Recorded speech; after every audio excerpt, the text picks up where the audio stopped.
My lungs are on fire. I can barely feel my legs anymore. The wind is ripping through my pink braids as I sprint between the buildings, dodging corners, jumping puddles, and praying those giants in black suits don't catch me. I know what you're thinking. Why is this girl who looks like she just came from a cosplay convention running for her life in the middle of the night? Trust me, I'm asking myself the same question. Because if those men get their hands on me, let's just say this story would end very, very badly. I duck into the nearest restaurant, my heart hammering against my ribs, and slide behind the counter, trying to make myself as small as possible. Before you judge me, let me make one thing clear. I'm not a thief. I mean, okay, fine. I did take something, but it was from a man who deserved it more than anyone on this planet, and I definitely didn't take it for myself. My name is Emily, and despite my youthful appearance and cotton candy hair, I'm an undercover agent. It might sound crazy, but this is the only job I've ever wanted. I grew up hearing stories about my dad, a legendary high-rank special agent who was taken from us far too soon. He died on a mission when I was just a little girl, and ever since, I've dedicated my life to following in his footsteps. I want to prove that I'm just as capable as he was, to make him proud by completing every mission flawlessly. I work twice as hard as anyone else, and honestly, my unassuming look is my greatest asset. Nobody ever suspects the girl who looks like she should be at a pop concert. This time, the assignment was a big one. The target was a man named Mr. Jackson, a business tycoon whose name was whispered in circles of power and wealth. On the surface, he was a respected, untouchable figure, hosting charity galas and appearing on the cover of business magazines. But our agency had long suspected that his empire was built on a foundation of dangerous, illegal activities. The problem was, no one had ever been able to find a shred of proof. He was smart, careful, and surrounded by loyal, intimidating staff. That's where I came in. The agency's plan was simple. Send in the one person Mr. Jackson would never suspect, me. I went undercover as a maid in his sprawling, opulent mansion. My official job was to dust priceless artifacts and polish marble floors.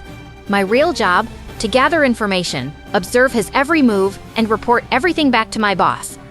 I was a spy in a French maid's uniform, and my mission was to expose the monster hiding in plain sight. Life undercover was a delicate balancing act. By day, I was the perfect diligent maid, scrubbing, cleaning, and organizing with a smile. I made sure my work was flawless, so no one would have a reason to look at me twice. But the moment I was alone, I was all business. I secretly observed Mr. Jackson's hushed meetings with shady-looking visitors, trying to lip-read conversations through half-closed doors. I studied his daily patterns, noting when he left, when he returned, and who he spoke to. I tried to get a peek inside his office whenever I could, but it was like Fort Knox. Mr. Jackson was paranoid, and he never ever left his office unattended. The one room that surely held all his secrets was completely off-limits, and I was running out of time to find the evidence we needed. Then, finally, I got my break. One morning, the mansion was buzzing with activity. Mr. Jackson was leaving for an important, week-long business trip overseas. The moment his limousine pulled out of the long, winding driveway, I knew this was my chance. I waited until the head housekeeper sent me to clean the upper floors, my heart pounding with a mix of fear and excitement. This was it. Seizing the opportunity, I slipped away and made a beeline for his home office. The door was locked, of course, but that's a skill they teach you in Spy School 101. A few seconds with a hairpin, a soft click, and I was in.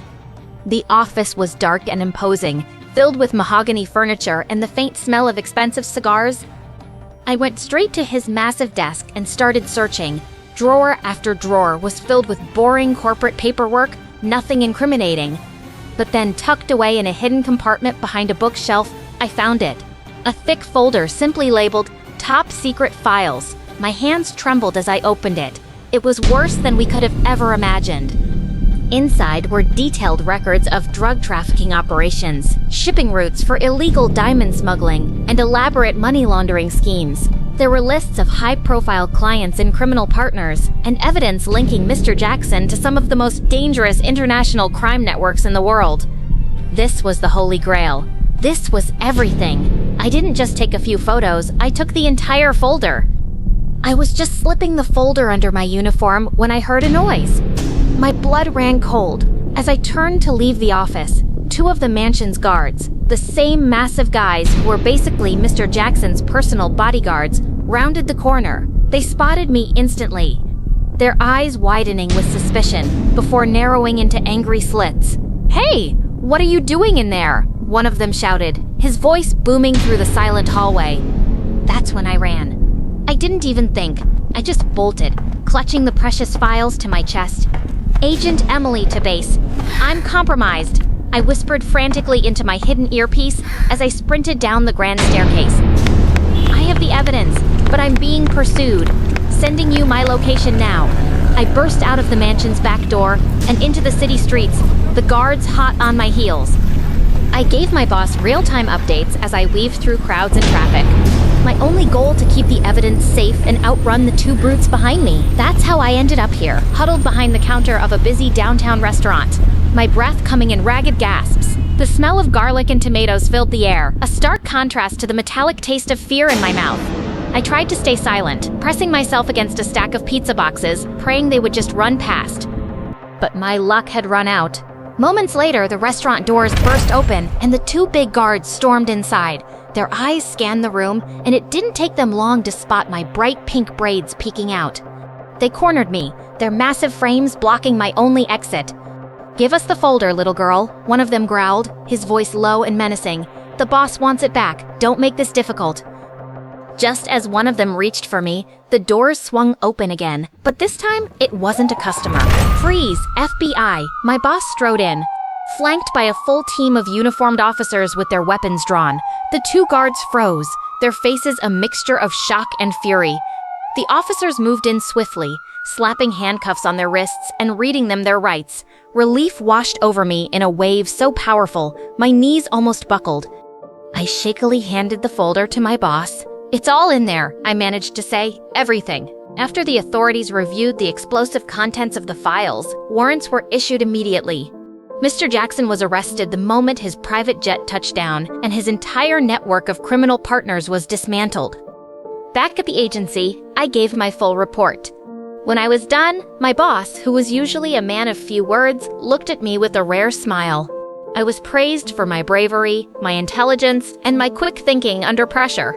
And then he told me the words I had been dreaming of hearing my whole life. I was being promoted to special agent, the same rank my father had held. In that moment, all the hard work, all the sacrifices, and all the fear felt worth it. I finally felt like I was honoring his legacy, not just by following in his footsteps, but by carving my own path. I felt proud, accomplished, and closer to him than ever before. And I learned something important that day. Even the smallest person can make a huge difference when they're brave.